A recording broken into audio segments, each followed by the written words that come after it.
Bienvenidos a Conexión, Crecimiento y Servicio. Viviendo el Evangelio hoy. Un espacio de la Iglesia Cristo Eterno Redentor de enseñanzas, noticias y conversación. Visítanos y síguenos en el canal de YouTube y nuestro fanpage Cristo Eterno Redentor.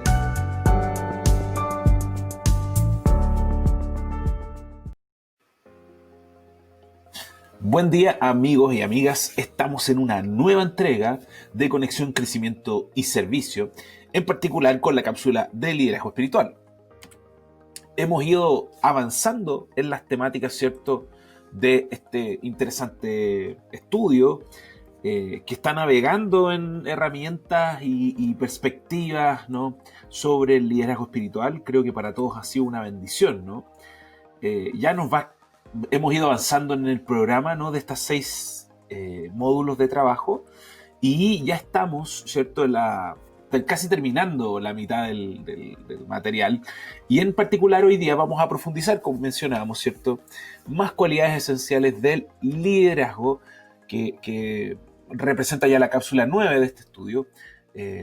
Seguramente lo que aprendimos la semana pasada fue de bendición para ustedes, ¿no? Para mí ha sido de mucha bendición, quiero ser muy sincero con ustedes, de mucha bendición poder reestudiar estos conceptos y hacerlo mucho más profundo. Y creo que a todos nos ha hablado, nos ha movido en algún área de nuestra vida, ¿no? Así que, si les parece, oremos para poder comenzar el estudio del día de hoy. Vamos a orar. Padre amado, Señor, primero que todo le pedimos perdón por nuestros pecados, ¿no? Somos seres humanos falibles, Señor. Yo le pido mucha sabiduría para poder compartir este estudio, y también le pido sabiduría a nuestros hermanos y hermanas, amigos y amigas que están escuchando este estudio, para que puedan hacer esta palabra vida en su corazón, Señor. Gracias por tu misericordia, en el nombre de tu Hijo Jesús. Amén. Bien, vamos a comenzar, ¿no? Y el día de hoy vamos a revisar 3 grandes conceptos. En esta parte de los capítulos, Sanders sigue exponiendo varias cualidades, ¿no? Varias cualidades. Hoy día vamos a ver varias cualidades nuevamente esenciales, recuerde eso. Y solo para introducir, vamos a ver algunos elementos de lo que él expone, el autor expone sobre cómo Pablo envió una carta a Timoteo, cierto, que previamente estudiamos, ¿no? Y da algunas luces. Pero por otro lado está cualidad por cualidad, para que usted tome nota. Recuerde que si necesita material o algo más, puede escribirnos, ¿no? Y por último vamos a hacer una reflexión al final, viendo algún énfasis en especial de estas cualidades, ¿no? En ese sentido, creo que es importante siempre tener en perspectiva lo que la palabra expone sobre el liderazgo.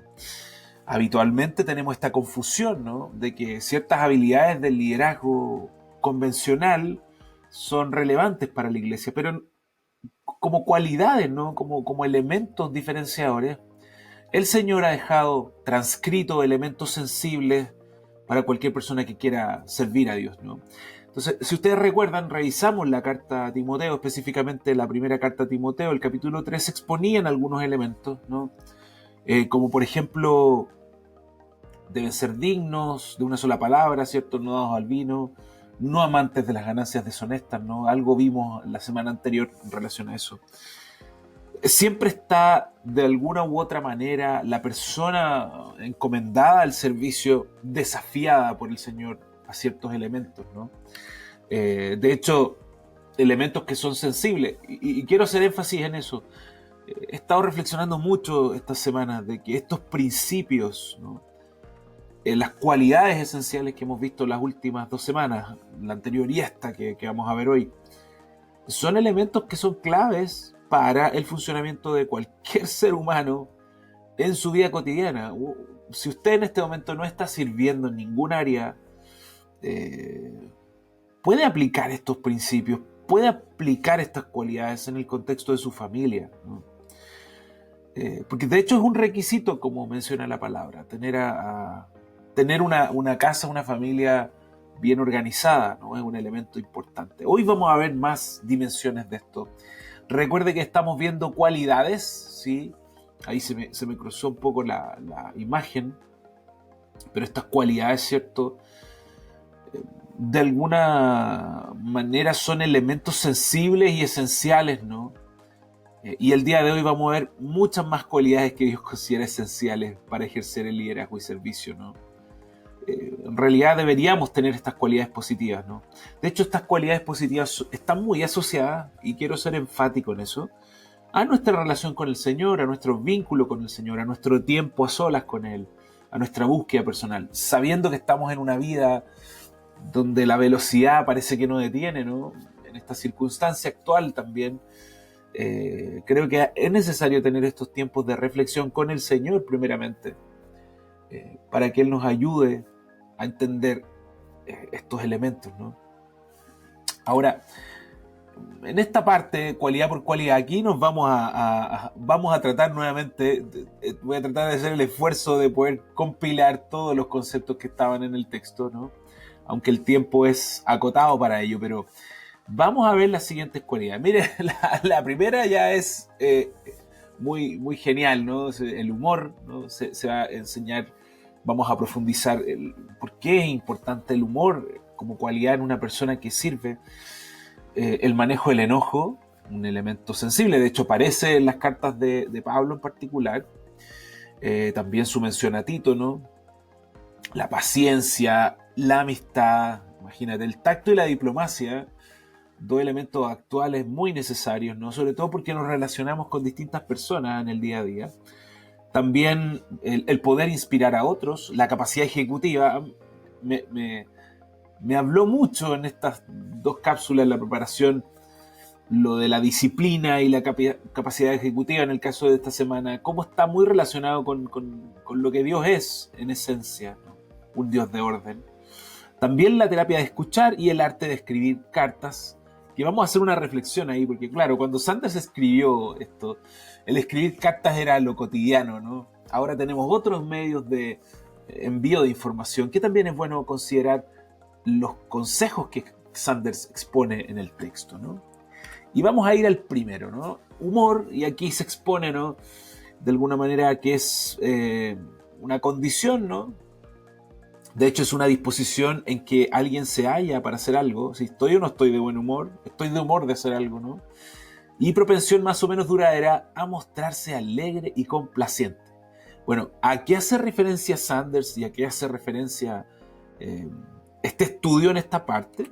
Específicamente, ¿cierto? Menciona lo siguiente, dice: nuestro sentido del humor es un don de Dios que debe controlarse así como cultivarse. Aquí hay una cosa trascendental. De hecho, la Escritura expone que los cristianos debemos ser personas gozosas. No por lo que somos, no por lo que llegamos a tener, ¿no? Sino que simplemente por el gozo de ser llamados sus hijos, ¿no? Es un privilegio ser su hijo. Y eso tiene esta connotación favorable. De hecho, es algo que debe cultivarse incluso. El humor limpio y sano relaja la tensión y alivia las situaciones difíciles. Los líderes pueden usarlo para reemplazar la tensión con un sentido de lo normal. O sea, es necesario el tono humorístico en algunos elementos, en algunos tiempos. Sí, es bueno cultivarlo, ¿no? Sobre todo en los grupos con los cuales uno se relaciona. También, yo creo que ahí hay elementos que hay que trabajar, ¿no? Habitualmente. En el contexto del hogar pasa lo mismo, con los niños, con la familia. También hay que cultivar el humor. Ahora, me llamó la atención en el texto, ¿cierto? Sanders cita algunas frases de Charles Spurgeon, ¿no? Quienes no lo conocen, él es un gran predicador, ¿no? Usted sabe que Dios nos capacita, Dios nos entrena y a veces permite hacer cosas a los seres humanos que son de mucha bendición para muchas personas, así como otros grandes personajes de la historia del mundo aportaron desde la vereda del cristianismo, ¿no? Charles Spurgeon es muy reconocido. De hecho, él dijo algo divertido en un sermón, fue criticado, ¿no? Y él mencionó: si solo supierais cuánto no os cuento, vosotros me elogiaríais. Tiempo después, al escribir sobre este tema, dijo: en este sermón hay cosas que pueden producir sonrisas, pero ¿qué de ellas? El predicador no está totalmente seguro de que una sonrisa sea un pecado. Y, de cualquier forma, piensa que hacer reír un rato es menos pecado que media hora de sueño profundo. ¿Qué reflexión que está haciendo él. De hecho, está comparándolo con algo muy cotidiano, como, no sé, estaba haciendo referencia a una siesta, ¿no? Como quemar tiempo durmiendo, estaba haciendo esa referencia. Y ahí sí, quiero hacer un link con lo que pasa habitualmente, ¿no? Porque, claro, él está haciendo referencia a, hey, ¿por qué no reírse por algo que sea divertido, ¿no? Siempre, creo yo, y aquí está el filtro, no el cristiano se ríe por otras cosas, ¿no? Yo no quiero, y me quedo muy claro por lo que expuso Sanders en este sentido. Nosotros no nos reímos de lo que se ríe el resto, ¿no? El resto se ríe de ciertos temas en particular, no sé, cosas de doble sentido. A mí me ha llamado mucho la atención cómo nos hemos deshumanizado los seres humanos por los famosos videos de chascarros que le pasan a la gente, de caídas, de golpes, donde, claro, uno en realidad la reacción biológica y cognitiva frente a un accidente es a ponerse en el lugar del otro e ir a ayudarlo. Y actualmente estos videos de las caídas son puestos con una música divertida. Ese tipo de cosas no son cosas por las cuales debemos reírnos. De hecho, nos cauterizan emocionalmente. Eso es lo que ha pasado con los niños ahora y con los jóvenes que tienen cauterizados ciertos elementos de su manera de entender las situaciones, sobre todo emocionales. Pero pensémoslo bien. O sea, el tiempo es importante.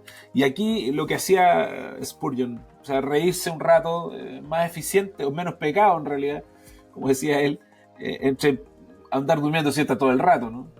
Pero aquí hay una reflexión que me gustaría hacer para que ustedes también la piensen, ¿no?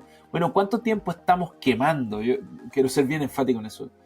Sin impacto alguno en nuestro estatus espiritual o en las relaciones, en vez de usar ese tiempo maravilloso para conocer al Señor y compartir con su familia o con la hermandad de la iglesia. Esa es una pregunta importante porque, bueno, como estamos en una cápsula relacionada con el servicio, con el liderazgo, este es un elemento sensible. O cómo estamos ayudando a nuestros hijos a invertir el tiempo en cosas favorables. Aquí hay un elemento sensible de la generación actual, del momento histórico que nos tocó vivir. Es el momento de la historia donde estamos más conectados, porque tenemos distintos medios, y parece ser que fuera el tiempo donde la gente está más sola con su dispositivo, ¿no? Y ahí hay un elemento sensible, al igual que lo que mencionaba Spurgeon, ¿no? Pegarse una desconectada de una siesta es pecaminoso. Imagínese estar dentro del contexto de la familia y ni siquiera hablar, ni siquiera compartir, ni siquiera decir un chiste, ¿no? Son cosas que hay que cultivar, ¿no? El tema de la relación para el Señor es muy trascendental, por eso digo el ejemplo del cuerpo.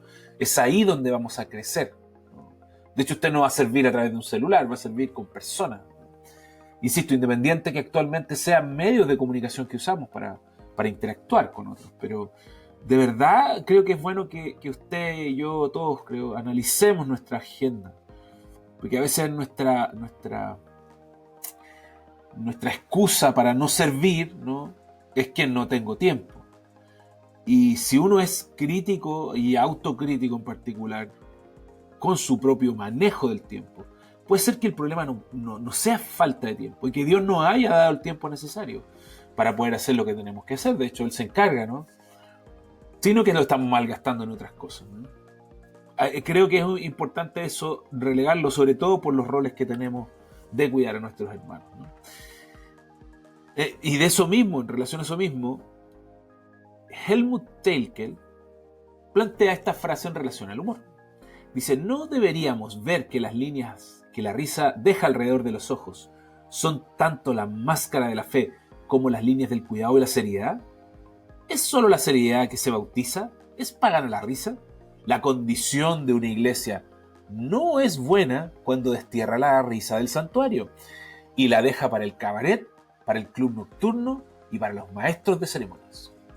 Wow, aquí este personaje de la historia del cristianismo, ¿no?, que mencionó algunos elementos bien sensibles para el momento de la época en que él lo menciona. Esos lugares, ¿no?, que son lugares, era como lugares para ir a entretenerse, ¿no?, con un entretenimiento claramente que no era sano, ¿no? Entonces él está diciendo, oye, ¿qué pasa, no? La iglesia va a ser el espacio más sano donde podemos relacionarnos los cristianos. Creo que eso es una cosa que también se ha relegado en la actualidad. Una perspectiva de que la iglesia es un lugar donde uno no puede ser feliz. Es como la percepción que tiene la gente de nosotros los cristianos. Somos gente que siempre estamos tristes o siempre estamos enojados o perseguidos por un Dios, ¿cierto? Malo, ¿no? Y no es así, o sea, somos gente feliz y por eso debemos tener esa perspectiva de una verdadera felicidad. Y insisto, es una verdadera felicidad. Él también está haciendo el contraste, ¿no? Él sabe que esos lugares no son de una verdadera felicidad. En cambio nosotros, no, porque tenemos al Señor, tenemos nuestro Salvador, tenemos nuestra familia, nuestros hermanos.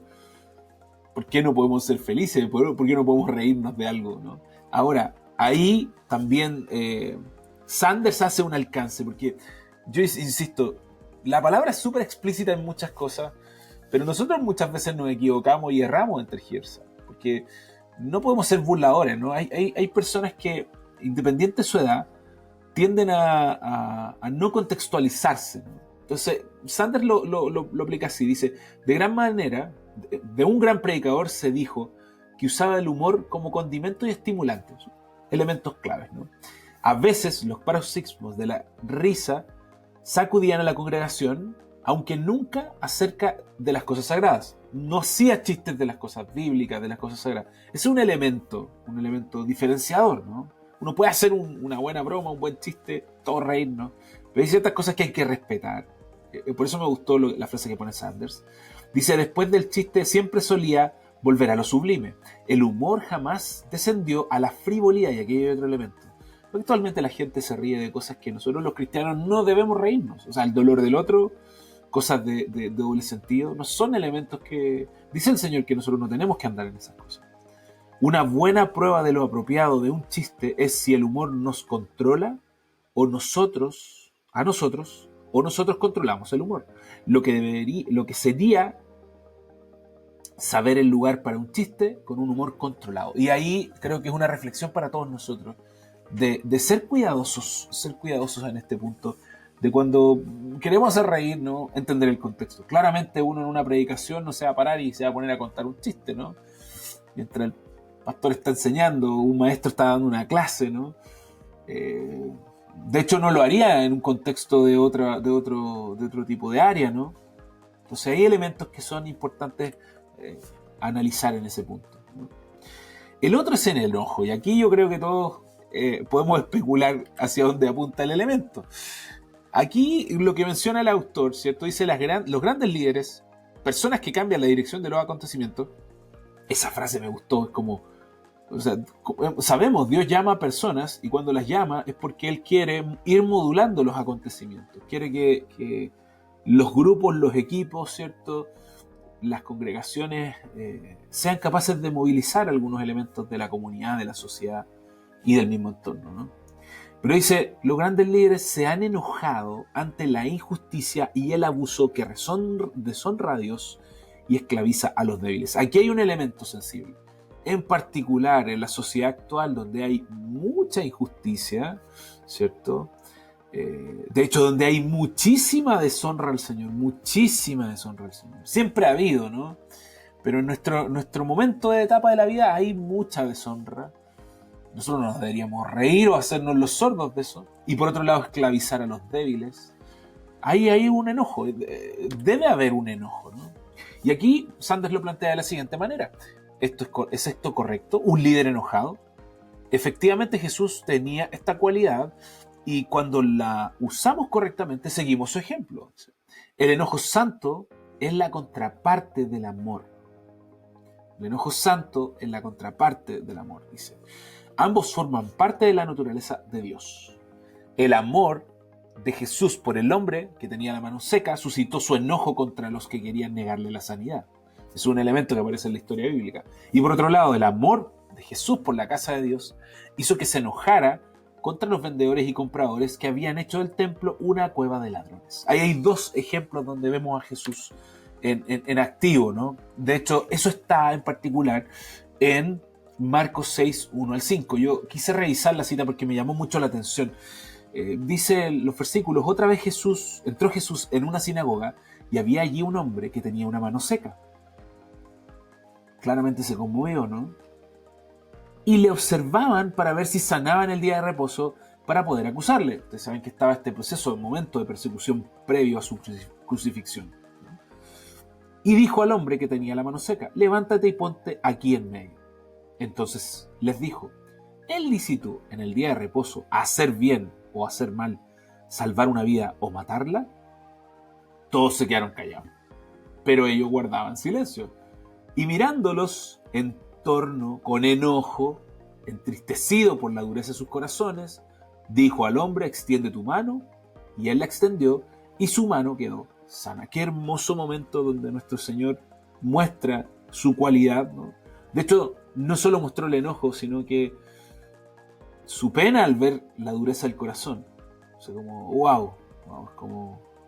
Sabemos que él lo sabía todo, pero de haber sido fuerte. Es como cuando, como cuando nuestro hijo o nuestra hija nos mienten algo y nosotros sabemos la verdad. Es como, oye, ¿hiciste esto todo? No, sí lo hice, y tú sabes que no lo hizo. Entonces, claro, uno se duele.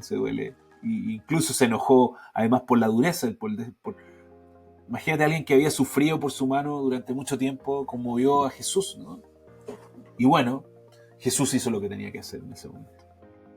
Ese enojo lo accionó. De hecho, también aparece en Mateo 21 la referencia de lo que pasa con el templo, ¿no? Dice: y entró Jesús en el templo y echó fuera a todos los que compraban y vendían en el templo. Y volcó las mesas de los cambistas y los asientos de los que vendían palomas. Y les dijo: escrito está, mi casa será casa de oración, pero vosotros la estáis haciendo cueva de ladrones. Y en el templo se acercaron a él los ciegos y los cojos y los sanó. O sea, en realidad él cuando se enojaba tenía un efecto importante. De hecho, nos muestra una manera. Él defendía ciertos elementos sensibles. Era su celo por honrar al Padre, ¿no? En este caso. Era su celo por honrar la iglesia, por continuar en la expansión del Evangelio. Esas eran las razones por las cuales él se enojaba. Y expresaba su enojo de una manera muy eficiente, ¿no? Ahora, pero se debe tener cuidado de abusar del enojo santo. Y ahí hay otro elemento. Muchos que lo permiten generan que su enojo se vuelva una ruina. De hecho, ahí hay grandes elementos. Y por eso me gustó mucho cómo Sanders expone las ideas del obispo Butler, ¿no? Otro personaje histórico, ¿no? Y él plantea, bueno, estas son 6 condiciones que hacen que el enojo pueda ser algo pecaminoso, ¿sí? Aquí hay elementos que nos ayudan a mirar nuestro propio corazón, como cuando nos enojamos y por qué nos enojamos. Por ejemplo, dice: cuando para favorecer un resentimiento o enemistad nos imaginamos un agravio que nos han hecho. Le damos vuelta en la mente lo que pasó, ¿no? Cuando un agravio que nos ha hecho se vuelve en nuestras mentes algo más grande de lo que realmente es. Pues pasó una situación y tú la expandes a algo más grave. Cuando sin un verdadero agravio sentimos resentimiento debido al dolor o a la inconveniencia. Sí, nos sentimos pasados a llevar y no ha pasado nada, ¿no? Hay gente que le pasa esto, ¿no? Cuando la indignación es exagerada y abruma nuestra capacidad de restringirla, hay que tener cuidado. Se pasa un elemento complicado y uno tiene que analizarlo, porque si tú caes en una indignación, ya es como todo grave y explotó todo, y no es así. Cuando gratificamos resentimientos causando dolor o daño por venganza, o sea, es como pasar la factura, ¿no? En buen chileno. Cuando estamos tan perplejos y enojados por pecado en nuestras propias vidas, por el pecado en nuestras propias vidas, que prestamente proyectamos enojo hacia pecados que descubrimos en otros. Como usted tiene su propio pecado con el cual está lidiando, no lo ha confesado de manera efectiva al Señor y a otras personas que le pueden ayudar, y termina atacando, o sea, alguien le confiesa el mismo pecado y usted es muy duro con la otra persona, ¿no? Se enoja demasiado, hay que tener cuidado. Son elementos que tenemos que ir relegando. De hecho, Pablo en Efesios 4 expone: airaos pero no pequéis, no se ponga el sol a vuestro enojo, ni deis oportunidad al diablo. O sea, bien enfático acá la escritura, ¿cierto? Pablo, inspirado por Dios, te podía enojar, pero no peques. Hay elementos que tienes que considerar. De hecho, no dejes que el enojo pase, como va a estar años enojado, ¿no? Porque no tenemos que darle oportunidad al enemigo en ese sentido. Ahora, este enojo no es egoísta y no se centra en el dolor de uno que uno siente ahora. Para ser libre del pecado, dicho enojo debe ser celoso por la verdad y la pureza, con la gloria de Dios como su principal objetivo. Sanders aquí aterriza. Bueno, entonces el enojo, ¿hacia dónde debe apuntar? Bueno, debe apuntar hacia la gloria de Dios. O sea, si nos enojamos por algo que tiene que ver con la gloria de Dios, claramente que está correcto, de la manera adecuada, ¿no? Una explosión. Pero esa es una de las cosas que debería mover nuestro corazón cuando nos enojemos. Cuando pase algo en ese campo, deberíamos ser activos en buscar la solución también.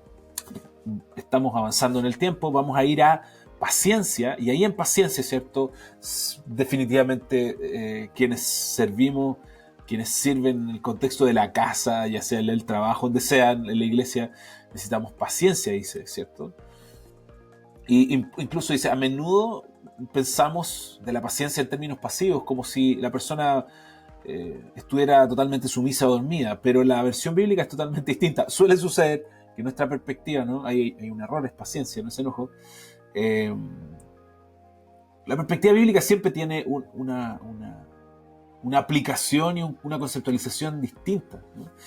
Y aquí se plantea la idea de 2 de Pedro, ¿no? 2 de Pedro 1:5 al 9. Dice, por esta razón también, obrando con toda diligencia, añadid a vuestra fe virtud, y a la virtud conocimiento, y al conocimiento dominio propio, y al dominio propio perseverancia, y yo le puse / paciencia, y a la perseverancia paciencia, piedad, y a la piedad fraternidad, ¿cierto? Y a la fraternidad amor. Pues estas virtudes, ahí es muy hermoso, las cosas esenciales, al estar en vosotros y al abundar, no os dejarán ociosos ni estériles en el verdadero conocimiento de nuestro Señor Jesucristo. Porque el que carece de estas virtudes es ciego o corto de vista, habiendo olvidado la purificación de sus pecados pasados. O sea, activamente deberíamos perseverar, deberíamos ser pacientes, activamente. De hecho, las virtudes que aquí se mencionan, que también están ligadas al poder del Espíritu Santo en nosotros, son claves. De hecho, recuerden el inicio del versículo, obrando con toda diligencia, como veíamos la semana anterior, con toda disciplina, con toda acción clara, ¿no? Barclay, otro de los expertos citados por Sanders, menciona lo siguiente: la palabra nunca significa la clase de espíritu que se sienta con las manos cruzadas y simplemente aguanta las cosas. Es la perseverancia victoriosa y la constancia bajo la prueba. Es la inmutabilidad cristiana, aceptación de todo lo que la vida nos puede hacer y la transmutación de aún lo peor hacia otro paso en la senda ascendente. La capacidad valiente, triunfante de soportar las cosas que le permiten a un hombre pasar el punto límite y no quebrantarse. Y siempre saludando a lo que no puede ver con regocijo. O sea, aquí Barclay hace una aproximación que mucho nos mueve, mucho nos ayuda, ¿no? Mucho nos aclara la perspectiva. Esa como perspectiva de derrotados, ¿no? Así como, no, y otra vez estoy mal y pobrecito de mí, ¿no? No es a lo que hace relación o no es lo que hace referencia a la Escritura. Somos de este mundo, pero no somos, o sea, estamos en este mundo, pero no somos de este mundo. No somos ciudadanos, ¿no? De acá, y lo que nos pasa es parte del entrenamiento. Dice, es como, vamos a ir a una senda ascendente. Así que seamos valientes, soportemos, porque no somos nosotros, el Espíritu Santo es nosotros el que nos va a ayudar y que nos va a sacar adelante. Dice, la paciencia encuentra su prueba más difícil en las relaciones personales. Ahí ya hay un punto de aplicación donde necesitamos la paciencia, la perseverancia que viene del Señor. Claramente es fácil ser paciente si uno no tiene vínculo con nadie. Uno se expone menos, ¿no? Es como ese cristiano encubierto, no, sí, estoy bien, todo bien, espectacular, vamos que se puede, y en realidad estamos destruidos por dentro, ¿no? Creo que todos en algún momento de nuestras vidas hemos caído en ese modelo. Acá no, en realidad son los momentos de compartir con los otros lo que nos ayuda a desarrollar la paciencia. Un líder muestra paciencia no corriendo demasiado delante de sus seguidores para que no se desanimen. Aquí hay otro elemento. Dice, mientras se mantiene delante, siempre obviamente, se queda cerca lo suficiente para que ellos puedan verlo y oír su voz llamado, oír su llamado a avanzar. No es tan fuerte como para no poder mostrar un fortalecimiento de simpatía por la debilidad de sus congéneres. O sea, quien sirve en este sentido debe tener paciencia por el desarrollo espiritual del otro, por el proceso de desarrollo espiritual del otro. Eso es algo que es necesario tener en consideración. De hecho, Pablo, inspirado por Dios, escribe, ¿cierto?, su carta a los romanos diciendo: así que nosotros, los que somos fuertes, debemos sobrellevar las flaquezas de los débiles y no agradarnos a nosotros mismos. Cada uno de nosotros agrade a su prójimo en lo que es bueno para su edificación. Ahí hay un elemento sensible, ¿no? Esto está asociadísimo a cómo nos apoyamos todos los hermanos y hermanas en Cristo, ¿cierto?, en el proceso de edificación.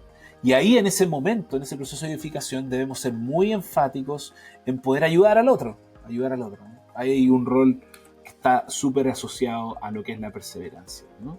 Dice: la persona que es impaciente con las flaquezas de otros será defectuosa en su liderazgo. La evidencia de nuestra fortaleza no está en la distancia que nos separa de los otros corredores, sino en lo cercano que estamos a ellos, en nuestro paso más lento por amor a ellos, en nuestra ayuda para que se recuperen y lleguen a la meta. En este proceso de servicio es como una carrera conjunta, es como estas carreras donde no gana solo el que llega primero, sino que tiene que llegar todo su equipo junto. A eso está haciendo referencia Sanders, ¿no? En el mundo del desarrollo espiritual es requerido, ¿no?, la paciencia, el compañerismo, el acompañamiento uno al otro, ¿no? Dice: los líderes deben cultivar correctamente el arte de la persuasión, de forma que le permita, por un lado, desarrollar la máxima capacidad para tomar decisiones individualmente y, por el otro, lograr que todos aquellos que laboran con ellos adopten sus planes y se comprometan a guiarlos. A menudo el plan de acción de un líder debe esperar el apoyo de sus colegas, siempre paciente hasta que el equipo esté preparado. Ahí hay otro elemento. En algún momento uno tiene que avanzar, ¿cierto? Pero también en algún momento uno tiene que detenerse, porque ese avance en solitario nos puede costar caro. Lo estudiamos hace un par de semanas atrás. La importancia del compañerismo, de dejar que otros nos ayuden. Porque claro, todos tenemos un momento, un proceso de desarrollo espiritual necesario para poder seguir avanzando. Ok, seguimos con la amistad. La amistad es una cualidad maravillosa, ¿no? Esto es algo genial. Dice: los líderes pueden medirse por la cantidad y calidad de sus amigos. Eso lo encuentro muy hermoso, ¿no? Como Sanders lo expone, ¿no? Dice: Pablo era un genio de la amistad. De hecho, pone el ejemplo de su amistad con Timoteo, alguien más joven, y su amistad con Lucas, ¿no?, que eran como de la misma edad, o eran contemporáneos, ¿no? De hecho, él tenía amigos leales. Dice, hay una cita, ¿no?, relacionada con la amistad que menciona: ningún hombre del Nuevo Testamento hizo enemigos más acérrimos que Pablo. Claro, porque antes perseguía a cristianos y después era un cristiano devoto, ¿no? Pero pocos hombres en el mundo tuvieron mejores amigos. Se apiñaban a su alrededor de tal forma que hasta podría perder de vista la personalidad de ellos por su devoción, ¿sí? Y aquí no es su devoción a Pablo. Efectivamente, Pablo guió a sus amigos hacia toda suerte de riesgos por amor a Cristo. La devoción era asociada a llevar al otro a Cristo. Y el otro entendía que estaba siguiendo a Cristo, no a Pablo, independiente de que fueran amigos, ¿no?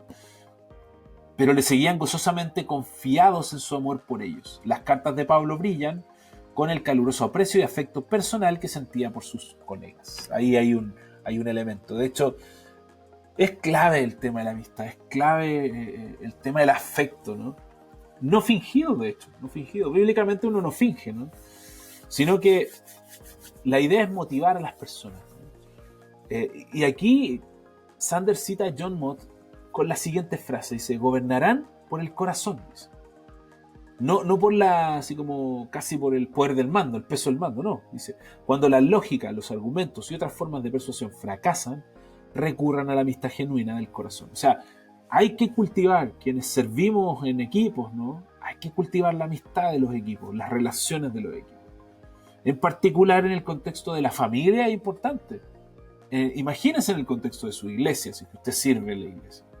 Los equipos de trabajo deben tener un nivel de vínculo muy potente. Yo insisto, si uno esto lo aplicara a contextos de la vida cotidiana, ese es el poder de la palabra, ¿no? El poder del Espíritu Santo. Si uno aplicara esas cosas en el contexto, ¡ay, qué vida tan hermosa logramos tener al aplicarlo! No solo en el contexto de, oh, no, yo sirvo en la iglesia y todo lo oí, y en mi casa no, al contrario, recuerden el inicio, ¿no?, de lo que menciona en Timoteo. Son los elementos necesarios, ¿no? Hay que recurrir a esta genuina amistad del corazón, lo encuentro maravilloso, ¿no? De hecho, en relación al mismo Spurgeon, se citó algo en su biografía, dice: él ejercía autoridad absoluta, no por mera intención, a pesar de que era un hombre intencional, sino debido a su reconocida dignidad.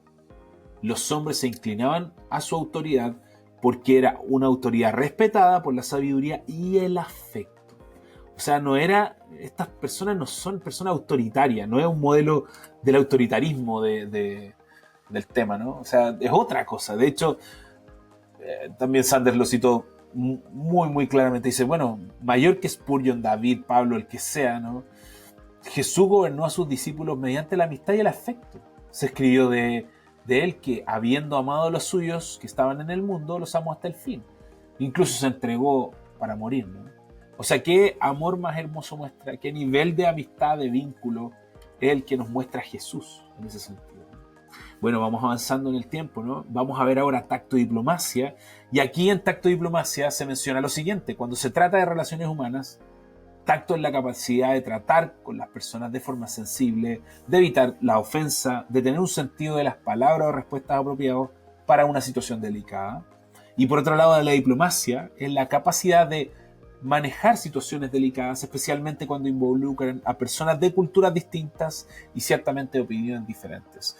En el contexto habitualmente de las iglesias nos pasa eso, donde hay personas de distintos estratos sociales, de distintos contextos culturales, ahora actualmente en Chile, ¿cierto?, de distintos países incluso por el tema de la migración. Entonces hay elementos que tenemos que tener claros para poder trabajar, ¿no?, con las personas a nuestro alrededor. Y aquí Sanders expone además que dice que los líderes deben ser capaces de reconciliar puntos de vista opuestos sin ofender ni comprometer un principio bíblico. Aquí que hay que ser enfático. Hay gente que tal vez quiere tratar de hacer esto, pero tiene el error o comete el error, ¿no?, de usar otros principios que no son los bíblicos. Ahí hay un error grave porque en algún momento eso va a generar un punto de conflicto.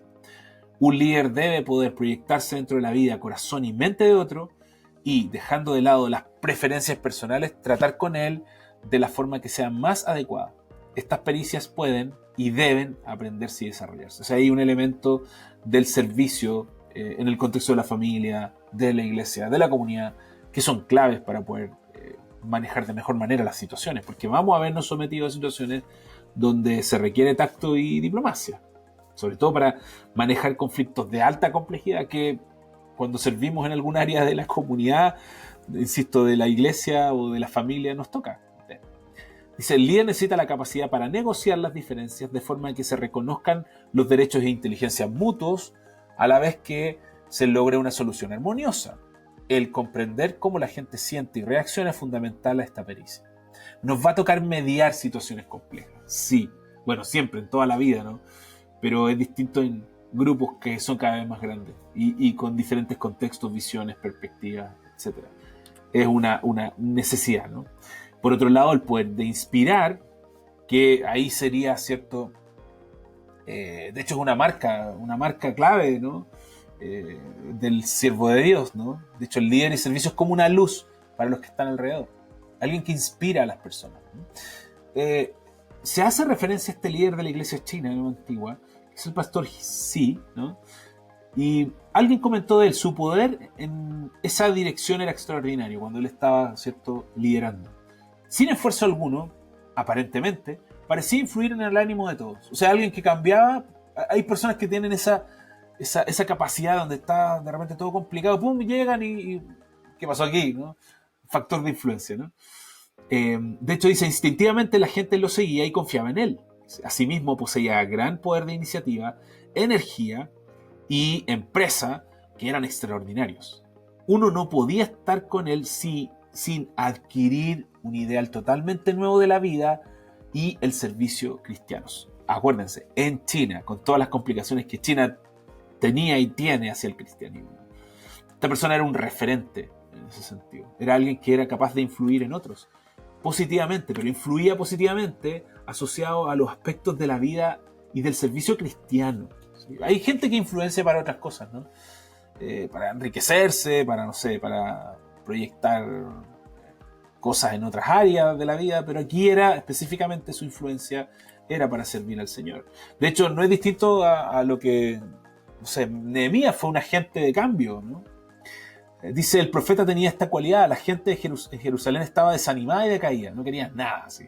Cuando él llegó a la ciudad, en corto tiempo los edificó y los convirtió en un equipo de obreros eficientes. Sus poderes eran tales que poco después leemos que el pueblo estaba animado para hacer la obra.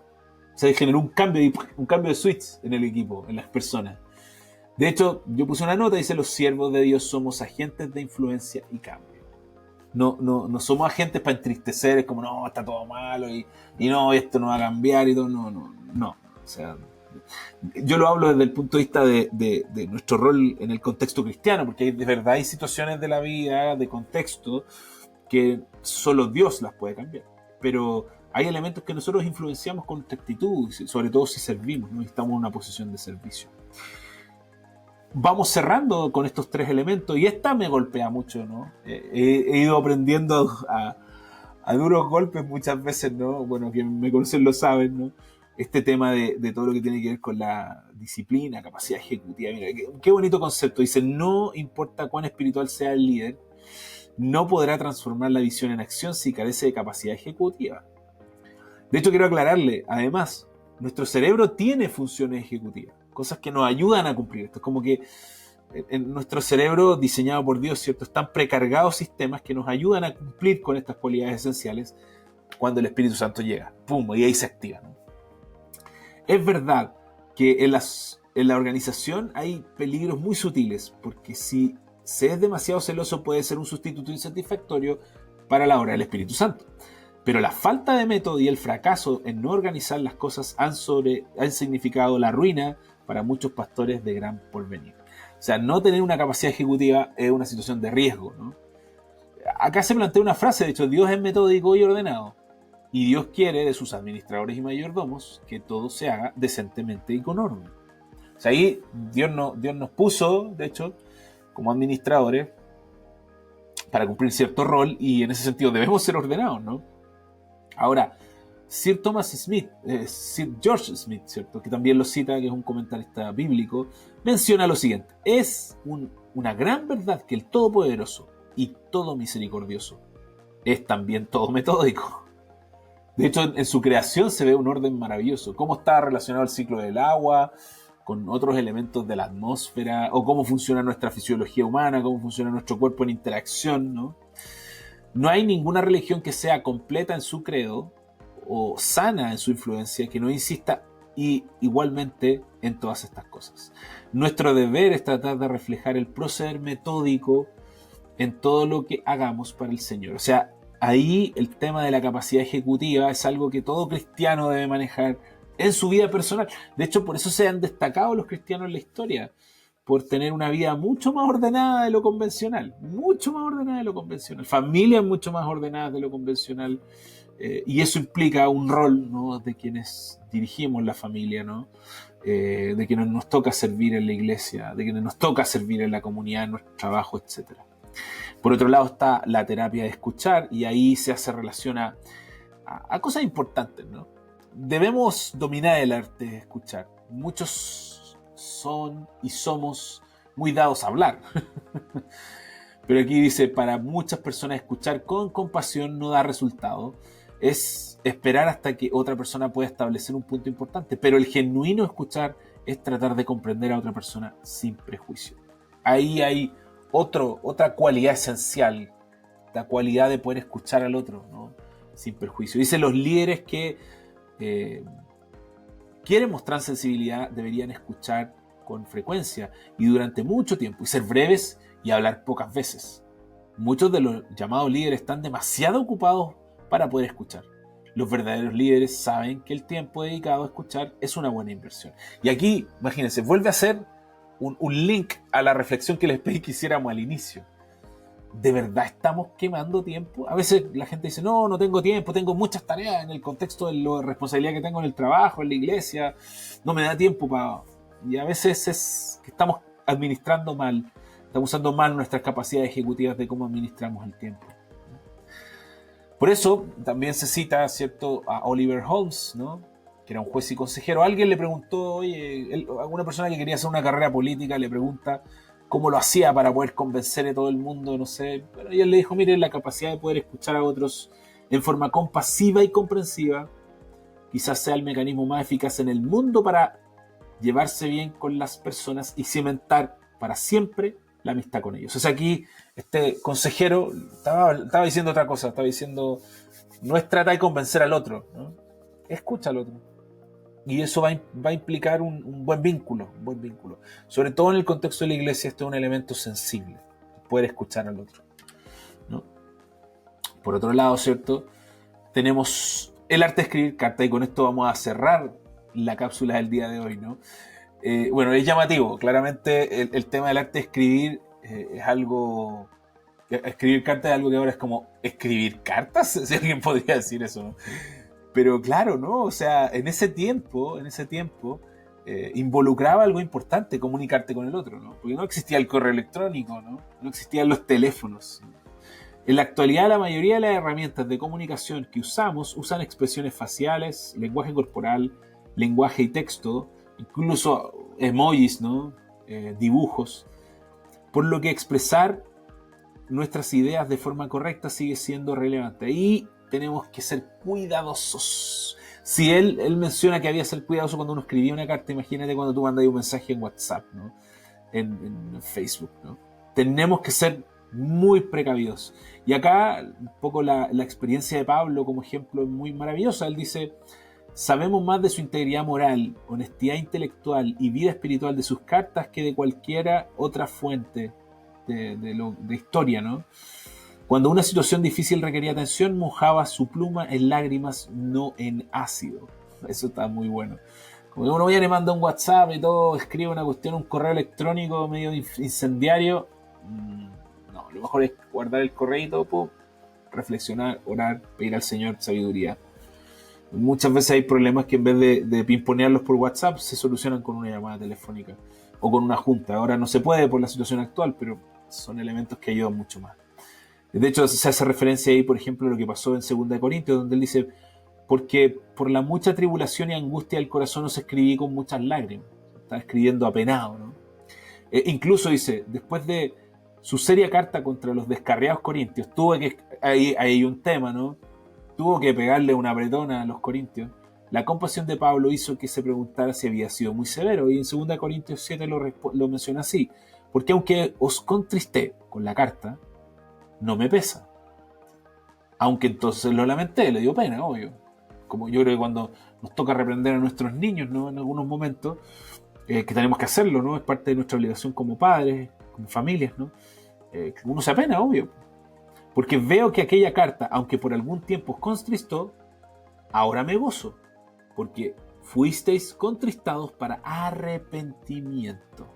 Ahí hay un elemento. Las comunicaciones son vitales para irnos ayudando, para irnos desarrollando como cristianos. De hecho, el propósito de esta carta no era generar una discusión, o no era ganar un punto, sino solucionar un problema espiritual y producir madurez entre los cristianos. Hay un elemento sensible. Nuestra comunicación entre cristianos, en la familia, ¿cierto?, donde estemos sirviendo, debe ir orientado a solucionar problemas espirituales y producir madurez espiritual. Nuestra relación no es solo una relación de compañerismo de buena onda, ¿no? De algún momento nos vamos a tener que decir las cosas de la manera correcta, adecuada, para ayudarnos a cambiar. De hecho, sería horrible que nuestro hermano esté pecando agresivamente, alevosamente, y no le llamemos la atención de la manera adecuada, ¿no? Por eso es importante el lenguaje, la comunicación, ¿cierto?, el vínculo con el otro. Es importante que nuestras cartas tengan un lenguaje claro. Por eso es complicado la comunicación, ciertos tipos de comunicaciones actuales que tenemos.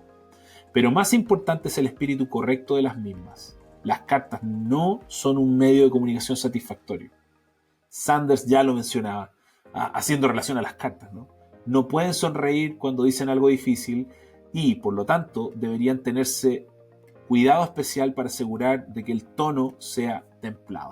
O sea, él ya estaba haciendo referencia a que la comunicación directa es el medio de comunicación más factible. Ahora, claramente, por la limitación actual, al menos tenemos medio de comunicación donde nos podemos ver, ¿no? Eso es algo que tenemos que reflexionar. Bueno, por último y para cerrar la cápsula del día de hoy, ¿cierto? Qué hermosas estas cualidades, ojalá que trabajemos en ellas fuertemente, ¿no? Mucho tenemos que aprender de esto. Si usted necesita más información, por favor, consúltelo. Y solo me gustaría terminar con lo siguiente, con dos cosas. La primera, reflexione cómo está usando su tiempo, sobre todo en la situación actual. Es un tiempo donde hemos ahorrado tiempo en transportes, en traslados, en compras, en acciones, en actividades recreativas al aire libre, de salir, ir a comprar, ir a hacer esto otro. ¿En qué estamos usando ese tiempo? Es bueno tenerlo en consideración, ¿no? Y desde el punto de vista de lo que estudiamos hoy, dice, ya está en conocimiento de todas las cualidades esenciales, las tenemos todas, las revisamos todas las que se exponen desde la perspectiva bíblica y que Sanders compiló, ¿no? Además de saber que Dios nos va a entrenar, o sea, Él a través de su Espíritu Santo nos va a ayudar en esas áreas. ¿Qué le falta para comprometerse a tener una vida de servicio para Dios y no para sus propósitos? Creo que es una reflexión necesaria el día de hoy, sobre todo por lo que viene en la cápsula siguiente. Téngalo en consideración, analice su tiempo, sobre todo que en la iglesia siempre hay áreas de servicio que se requieren, personas, ¿no?, con cualidades y con la perspectiva clara. En la comunidad hay muchas áreas donde se necesita, donde miremos. En el mismo hogar muchas veces uno se da cuenta que hay roles que tenemos que cumplir y que no estamos cumpliendo.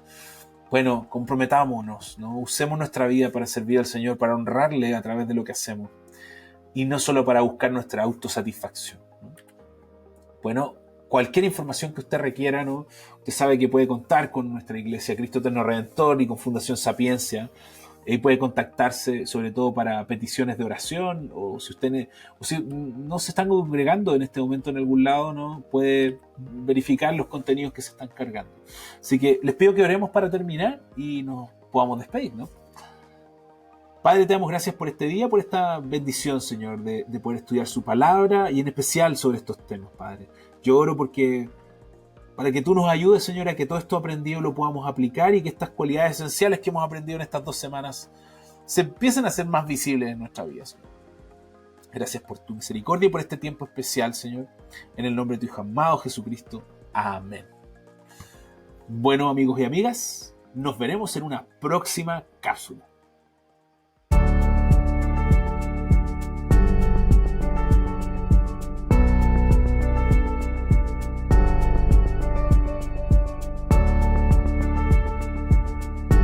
Bienvenidos a Conexión, Crecimiento y Servicio.